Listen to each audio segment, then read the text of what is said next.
நேயர்கள் எல்லாருக்கும் வணக்கம். 2025 சனி பெயர்ச்சி தலைப்பே பார்த்தீங்கன்னா பெரிய கண்டம் அப்படிங்கிறது நீங்கிருச்சு அப்படின்னு தான் கொடுத்துருக்கேன். அதாவது தலைக்கு வந்தது தலைப்பாயோட போச்சு அப்படிங்கிற மாதிரி. அதாவது சனி பகவான் நீதிக்காரகன். சனின்னாலே எல்லாருக்கும் பயம். அப்படிப்பட்ட சனி பகவான் மார்ச் மாதம் 29ஆம் தேதி தன்னோட சொந்த ராசியான கும்பராசியிலிருந்து மீனராசிக்கு திருக்கணித பஞ்சாங்கப்படி பயிற்சியாக போகிறாரு. ஏற்கனவே மீனத்தில் ராகு இருக்கார். ராகுவோட போய் சனி சேர போகிறார். மார்ச் 29ஆம் தேதி இது நடக்க போகுது. ஆனால் மே 18 ராகு கும்பத்துக்கு ரிவேர்ஸில் வந்துடுறாரு. 1.5 மாத காலகட்டம் தான் ராகுவும் சனி சேர்ந்துருக்க போகிறாங்க. இதுதான் பெரிய கண்டம் நீங்கிருச்சுன்னு. ஏன்னா இவங்க தொடர்ச்சியாக சேர்ந்துருந்தாங்கன்னா பெரிய பிரச்சனை அப்படிங்கிறது உங்களுக்கு வந்திருக்கும். ஏன்னா ராகு அப்படிங்கிறவர் பயங்கரமான கர்ம வினைகளை நிறைவேற்றக்கூடியவர். முன்னோர்களோட கர்ம வினைகள். சனி பகவான் அப்படிங்கிறது நிகழ்கால உங்களோட பாவ புண்ணிய கணக்கை போடுறவர். இப்போ முன்னோர்களோட பாவ புண்ணிய கணக்கு ராகு கொடுப்பாரு, உங்களோட பாவ புண்ணிய கணக்கு சனி கொடுப்பாரு. 2 பேரும் சேர்ந்தலாம் இருந்தால் தாக்கு பிடிக்க முடியாத அளவுக்கு கண்டம் அப்படிங்கிறது வந்திருக்கும். ஒரு 1.5 மாதத்தில் அவங்க பெயர்ந்துடுறாங்க அப்படிங்கிறப்பயே, பிரிஞ்சிடுறாங்க அப்படிங்கிறப்பயே ஒரு பெரிய கண்டம் அப்படிங்கிறது நீங்கிடுது. சரி, சனி மீனராசிக்கு போகிறாரு. அங்கே இருந்துக்கிட்டு தன்னோட 3ஆம் பார்வையால் ரிஷபராசியை பார்க்க போகிறார். தன்னோட 7ஆம் பார்வையால் கன்னிராசியை பார்க்க போகிறார். தன்னோட 10ஆம் பார்வையால் தனுசு ராசியை பார்க்க போகிறாரு. இதனால் உங்களோட ராசிக்கு இந்த சனி பெயர்ச்சியில் என்ன நடக்க போகுது அப்படிங்கிறத பார்த்துருவோம். ராசி நேயர்களே, சனி பெயர்ச்சி 2025 பலகாலமாக நீங்கள் ஏங்கி தவிச்சிக்கிட்டு இருந்த நாள். என்னைக்கிடா இது வரப்போகுது அப்படின்னு சொல்லிட்டு கிட்டத்தட்ட ஒரு 7.5 வருஷமாக நீங்கள் காத்துக்கிட்டு இருந்த ஒரு பெயர்ச்சி. ஒரு பெரிய நரகத்திலேருந்து நீங்கள் வெளியே வர போகிறீங்க அப்படின்னு தான் சொல்லணும். ஏன்னா மகர ராசிக்காரர்கள் அனுபவித்த கஷ்ட நஷ்டங்கள் அப்படிங்கிறது கொஞ்சம் நெஞ்சம் அப்படிங்கிறதெல்லாம் இல்லை. அதாவது ஒரு மனிதனுக்கு ஒரு கதவை அடைச்சா இன்னொரு கதவை திறப்பான் அப்படிம்பாங்க கடவுள். ஆனால் மகரத்தை பொறுத்த வரைக்கும் கடந்த 7 வருஷமாக எல்லா கதவுகளும் மூடப்பட்டு ஒரு இருட்டறையில் வச்சு பூட்டின மாதிரி தான். திக்கு தெரியாத ஒரு நிலைமை அப்படிங்கிறதுல சிக்கிக்கிட்டீங்க. ஒரு பக்கம் விண்ணமுட்டக்கூடிய கடன், இன்னொரு பக்கம் தேவையில்லாத பழிப்பாவெல்லாம் நம்ம மேலே விழுந்து போச்சு. பண்ணாத தப்புக்கு தண்டனை அனுபவிச்சாச்சு. அதுலேருந்து மீண்டு இப்போ தான் மெல்ல வெளியில் வந்திருக்கோம். ஆனால் அதோட ரணம் அப்படிங்கிறது நீங்கவே இல்லை. பட்ட அவமானம் அப்படிங்கிறது துடைக்கப்படவே இல்லை. நம்மளை பார்த்தாலே எல்லாருக்கும் ஒரு இலக்காரமாக இருக்குது.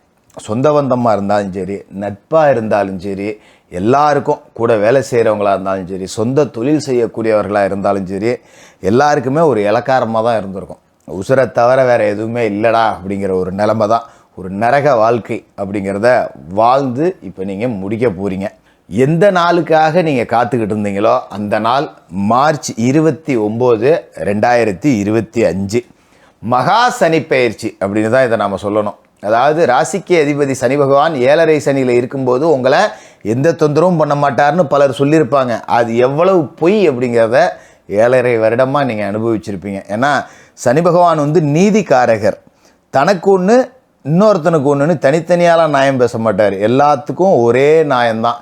அந்த அடிப்படையில் மகரத்தை அடித்து துவைச்சி அயன் பண்ணி காய வச்சுட்டாரு அப்படின்னு தான் சொல்லணும். கடன், தோல்வி, நஷ்டம், சொந்த பந்தங்கள் பிரிவு, முக்கியமான சொந்தங்கள் நமக்கு ஆதரவு கொடுக்கறதுக்குன்னு ஒரே ஒருத்தர் இருந்திருப்பான் சொந்தத்தில்.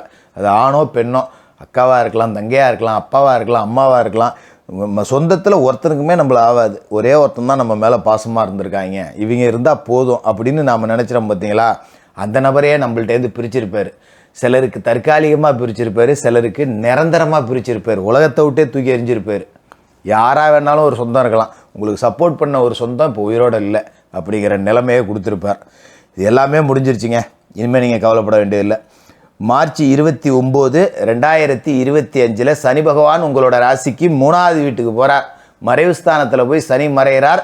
தைரிய வீரிய ஸ்தானம் அப்படின்னு இதை நாம் சொல்லுவோம். இந்த சனி பெயர்ச்சி அப்படிங்கிறது நீங்கள் சிகரத்தை தொட போகிறீங்க. மகரம் சிகரம் தொடும் அப்படின்னு எதுகை முனையாக பேசுகிற உண்மையிலேயே நீங்கள் ஒரு ராஜாவை போல் வாழ போகிறீங்க அப்படின்னு தான் இதை நம்ம சொல்லணும். ஏன்னா சனி பகவான் தைரியத்தை கொடுக்குறாரு அப்படின்னா எப்பேற்பட்ட அமைப்புன்னு பார்த்துங்க.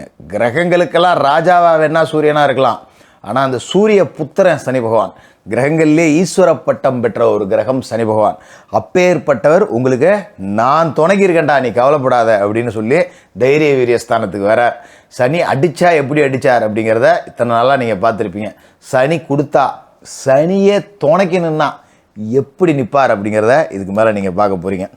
ஒத்த ரூபா கூட கடன் இல்லாமல் வாழ போகிறீங்க. இவ்வளோ கடன் வாங்கி வச்சுட்டேன், எப்படி கடன் வந்துச்சுன்னே தெரியல, எனக்கு கொடுக்க வேண்டியவன் பூரா என்னை ஏமாற்றிட்டான், நான் கொடுக்க வேண்டியவன் பூரா என்னை டார்ச்சர் பண்ணிகிட்டு இருக்கான், எப்படி கடன் வந்துச்சுன்னே தெரியல அப்படிங்கிற நிலை மாறி எப்படி கடன் அடைஞ்சதுன்னே தெரியல அப்படிங்கிற அளவுக்கு எல்லா கடனையும் அடைச்சிட்டு யார் உங்களை குறைச்சி மதிப்பிட்டாங்களோ அவங்க உங்களை தேடி வந்து நிற்கக்கூடிய அளவுக்கு ஒரு ராஜ வாழ்க்கை அப்படிங்கிறது நிச்சயமாக உங்களுக்கு கிடைக்கும். சும்மா முக அலங்காரத்துக்காக இதை சொல்லலை.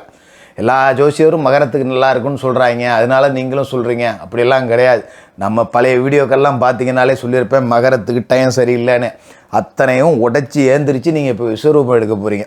அதாவது மகர ராசிக்காரர்கள் வந்து பொதுவாகவே சனி ஆதிக்கத்தில் பிறந்தவங்க அப்படிங்கிறதால எதையும் மெதுவாக செய்யக்கூடியவங்க, ஆனால் உறுதியாக செய்யக்கூடியவங்க. ஒரு விஷயத்தில் முடிவு எடுத்துட்டா அது ஆக்கமோ அழிவோ முடிச்சுட்டு தான் மறுவேலை. யாரையும் கெடுக்கணும்னு நினைக்காத மகர ராசிக்காரர்கள் கெடுக்கணும்னு முடிவு பண்ணிட்டாங்கன்னா முழு நேர வேலையாகவே அதை நீங்கள் செய்வீங்க, முடிச்சுட்டு தான் உட்காருவீங்க. அது மாதிரி ஒரு விஷயத்தை ஜெயிக்கணும் அப்படின்னா அதுக்கு நீங்கள் எப்போ அஸ்திவாரம் போட்டிங்கன்னா எவனுக்குமே தெரியாது. அப்படியே வெளியில் பார்த்தா இளிச்சவா பயம் மாதிரி தான் தெரியும். மெல்ல மெல்ல மெல்ல மெல்ல ஒரு எலி நினச்சா எப்படி ஒரு மலையவே குடையுது அந்த மாதிரி குடைஞ்சிக்கிட்டே போயிருப்பீங்க. முடிக்கிற அன்றைக்கி தான் தெரியும் இந்த சாய் சாய்ச்சிட்டானேன்னு, வேரோடு இருக்கிறதுன்னு சொல்லுவாங்க பார்த்தீங்களா, அப்படிப்பட்ட ஆட்கள் தான் நீங்கள். அப்படிப்பட்ட உங்களுக்கு நீங்கள் அறுவடை செய்ய வேண்டிய நேரம் வந்துருச்சு. இதனால் வரைக்கும் விதைச்சிங்க, கஷ்டப்பட்டீங்க, படாத பாடுபட்டீங்க, இதுக்கு மேலே நீங்கள் அறுவடை காலத்தை தொற்றுவீங்க அப்படின்னு தான் சொல்லணும். இது வரைக்கும் சனி ராசிக்கு 12வது வீட்டில் இருந்துக்கிட்டு 4வது வீட்டை பார்த்தா தேக ஆரோக்கியத்தை அடித்து உடைச்சி நொறுக்கி கட்டாசிருப்பார். உடம்புல தெம்பே இல்லைங்கிற அளவுக்கு கொண்டாந்து விட்டுருப்பார். அதுமாரி 8வது வீடு தூக்கம் இல்லாமல் தவிச்சிருப்பீங்க. நைட்டில் படுத்தா தூக்கம் வராது, உடம்பு சரியில்லை, உடல் வேதனையால் தூக்கம் வரல, வயிறு வலி, தலைவலி, ஒத்த தலைவலி, தூக்கம் வரல, கடன் வாங்கி வச்சுட்டோம், நாளைக்கு கடன்காரனுக்கு பதில் சொல்லணுமே, நாளைக்கு கொடுத்தா ஆகணுமே, அதை நினச்சி தூக்கம் இல்லை, காலையில் ஏந்திரிச்சா நாளைய செலவுக்கு என்னடா பண்ணுறது, தூக்கம் இல்லை. இப்படி தூக்கம் இல்லாமல் தவித்த இரவுகள் அப்படிங்கிறது மார்ச் 29, 2025 முடிஞ்சு ஒரு நாள் அப்படிங்கிறத முடிச்சுட்டு வீட்டுக்கு வந்தீங்கன்னா இன்றைக்கி என்னோட எல்லா காரியத்திலையும் வெற்றி அப்படிங்கிற மனநிறைவோட படுத்த உடனே நிம்மதியாக தூக்கம் வரும். அப்படி ஒரு நிம்மதியான உறக்கம் அப்படிங்கிறத சனி பகவான் கொடுக்க போகிறார். ராசிக்கு 11வது வீட்டையும் ஏற்கனவே அவர் பார்த்தாரு. மார்ச் 25க்கு பிறகு 11வது வீட்லேயும் அவர் பார்வையை விளக்குறார். அப்போ உங்களோட ராசியை பொறுத்த வரைக்கும் லாபம் அப்படிங்கிறது வந்திருக்காது. எண்ணெயை தடவிட்டு மண்ணில் புரண்டாலும் ஒற்றை மண்ணு தான் ஒட்டுன்னு சொல்லுவாங்க இல்லையா, ஆனால் மகர ராசிக்காரருக்கு ஒரு மண்ணு கூட ஒட்டல, எண்ணெய் வீணானது தான் முக்கியம். அப்படி தான் போச்சு. இப்போ சனி பகவான் உங்களோட ராசிக்கு 3வது வீட்டுக்கு வந்துட்டு 5வது வீட்டை பார்க்குறார், 9வது வீட்டை பார்க்குறார், 12வது வீட்டை பார்க்குறார். சனி பார்க்குற இடம் எல்லாமே அதுக்குண்டான பலாபலன்கள் அப்படிங்கிறத கொடுக்க போகுது. அப்போ 12 சனி பார்க்குறாரு அப்படின்னா விரைய செலவுகள் அப்படிங்கிறதுக்கு வேலையில் அடித்து உடைக்க போகிறாரு. மண் வாங்கலாம், மனை வாங்கலாம், வீடு கட்டலாம், பெரிய அளவில் நகை நட்டு வாங்கி போடலாம், புது வண்டி வாகனம் வாங்கலாம், கார் வாங்கலாம். இவ்வளவு சுப விரைய செலவுகளை சனி கொடுப்பார். இது எல்லாத்தையும் வாங்குறீங்கன்னா அந்த அளவுக்கு உங்களுக்கு வருமானம் இருக்குன்னு அர்த்தம். சும்மா ஒன்றும் காசு இல்லாத ஒருத்தன் போய் வீடு கட்ட முடியாது, காசு இல்லாத ஒருத்தன் போய் கார் வாங்க முடியாது. அது எல்லாத்தையுமே உங்களுக்கு வாங்கக்கூடிய அளவுக்கு வருமானத்தை கொடுப்பாரு. 2வது முக்கியமான விஷயம் என்னன்னா, இதே காலகட்டத்தில் உங்களோட ராசிக்கு 6வது வீட்டுக்கு குரு போயிடுவார். அதாவது குரு யார் அப்படின்னு பார்த்தீங்கன்னா உங்களோட ராசிக்கு 12வது வீட்டுக்கும் 3வது வீட்டுக்கும் அதிபதி, 2 வீட்டுக்கும் அவர் தான் அதிபதி. மறைவு ஸ்தானத்துக்கு அதிபதி 6ல் போய் மறைகிறார். 12க்கு அதிபதி 6ல் மறைஞ்சாருனாலே அது விபரீத ராஜயோகம். 3க்கும் அவர் தான் அதிபதி அப்படிங்கிறப்ப 2 வீட்டுக்கும் அதிபதியான குரு 3ல் மறைகிறாருன்னா விபரீத சக்கரவர்த்தி யோகம். அதை மனசில் வச்சிங்க. ஒரு சக்கரவர்த்தியை போல வாழ்க்கை, ஒரு ராஜாவை போல வாழ்க்கை. நீங்கள் வாயால் சொல்கிற வேலையை உடலால் செய்கிறதுக்கு 100 பேர் வரிசை கட்டிட்டுப்பாங்க. நீங்கள் வசிக்கிற பகுதியில் ஒரு பெரிய விவிஐபி அந்தஸ்து அப்படிங்கிறது உங்களுக்கு கிடைக்க போகுது. இவ்வளவு தூரம் புகழ்ந்து தள்ளுறீங்களே, இதில் ஏதாவது கெடுதல் இருக்கா ஜோசியரே நீங்கள் நினைக்கலாம். எதுவுமே கிடையாது. அதான் இதில் முக்கியமான விஷயம். ராகுவும் பார்த்தீங்கன்னா தன வீட்டுக்கு வர்றார், குடும்பஸ்தானத்துக்கு வர போகிறார்.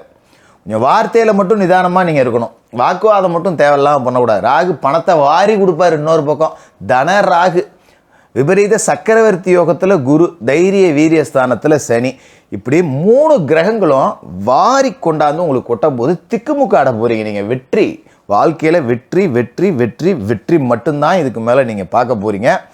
5ஆம் இடத்துல சனிப்பாறை விழுவுறதால பிள்ளைகளை மட்டும் கொஞ்சம் கட்டுப்பாட்டில் வச்சு வளர்த்துங்க. பணம் இருக்குன்னு பிள்ளைகள் ஆடக்கூடாது. 10 ரூபா இவ்வளோ நாள் இல்லாத பேப்பர் இருந்துச்சோ இருக்கிறப்பையும் கொஞ்சம் நிதானமாக இருக்கணும். அதுமாரி காசு பணம் 10 ரூபா வருது அப்படிங்கிறப்ப கொஞ்சம் ஏழைகளுக்கு தான தர்மம் பண்ணணும். அது மகர ராசிக்காரர்களுக்கு இயல்பாகவே வரும், நம்ம சொல்ல வேண்டியதில்லை. 10 ரூபா இருந்தால் 5 ரூபா தானம் பண்ணக்கூடிய ஆளுங்க. 100 ரூபா வச்சுருக்கவங்க கூட 5 ரூபா தர மாட்டான், 1 ரூபா தான் கொடுப்பான். இவங்க 10 இருந்தாலே 5 கொடுத்துருவாங்க. தான் தட்டில் சோறு இல்லைனாலும் பரவாயில்லன்னு அடுத்தவனுக்கு வாங்கி கொடுக்குற ஆளுங்க. அந்த மனநிலை அப்படிங்கிறத எப்போவுமே மாற்றிக்காதீங்க. அதுதான் உங்களுக்கு பலமே. நீங்கள் கொடுக்க கொடுக்க கொடுக்க இறைக்கிற கிணறு ஊறும், கறக்கிற மடி சுரக்கும் அப்படிங்கிற மாதிரி இதுக்கு மேலே உங்களுக்கு காசு பணம் அப்படிங்கிறது கொட்டிக்கிட்டே இருக்கும். பயப்படவே வேண்டியதில்லை. உங்களோட ராஜபாட்டை அப்படிங்கிறது ஆரம்பம். இனிமே கடந்த கால கஷ்டங்கள் அப்படிங்கிறத எல்லாத்தையும் மறந்துட்டு உங்களோட இஷ்டம் போல வாழ்க்கை அப்படிங்கிறது அமையும். மகர ராசிக்காரர்களுக்கு வாழ்த்துக்கள்.